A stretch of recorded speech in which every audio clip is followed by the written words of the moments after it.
Hello and welcome. This is rooflemonger, and my friends, today we're talking about top tiers in fighting games. Perhaps in a Guilty Gear Strive context, since this is the new hot game and all, and we definitely have a specific top tier to talk about.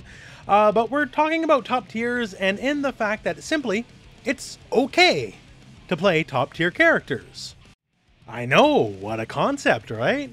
So, specifically with the launch of Guilty Gear Strive, I've been seeing a lot of negativity towards some of the stronger characters in the game, and it's a bit more voracious than it usually is. It's always there, to be sure, don't get me wrong. Every fighting game, it's always there.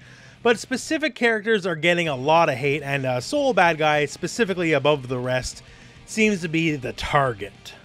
Simply put, for a lot of people, the top tier character in whatever game we're playing, on top of being, stronger, is more fun of a character due to the fact that they are stronger. It is generally not fun to have a weak character. Sometimes you run to a character that is fun regardless of being low tier, but most of the time the top tier characters are a lot of the time more fun to play. So people necessarily shouldn't be vilified for doing it.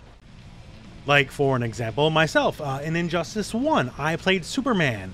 Superman was top tier as top tier gets, just about. I'm talking, you can't do moves from full screen on block, and he can still punish you from full screen blocking, because that's how crazy he was, right? And a lot of people, there was definitely a lot of hate tossed Superman's way, and me, I found him to be a blast to play. It also helps. Superman is by a large margin my favorite comic book character, so when I got my hands on the game, I was going to play Superman anyways.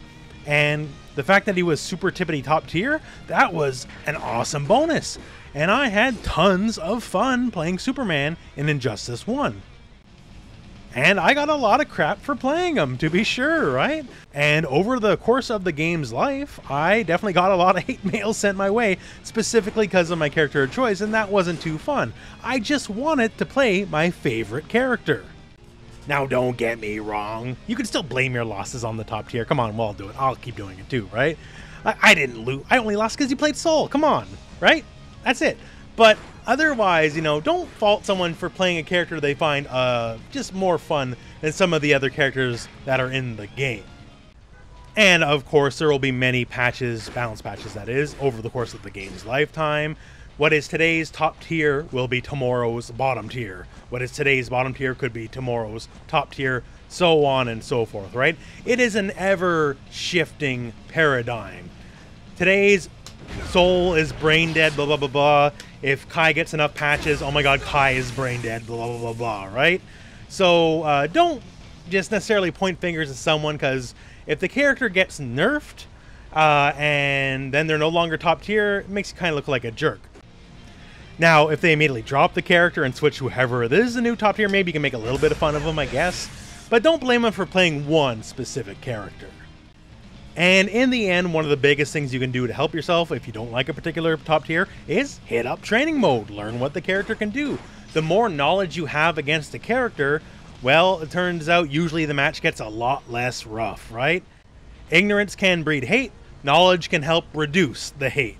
So if you're struggling, be it against Soul, be it against Chip, be it against May, or whatever character you're struggling against, hit training mode. You might find life might get a little bit easier for you as well.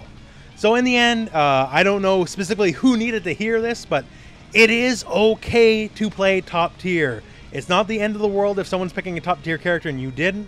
Let them live their life.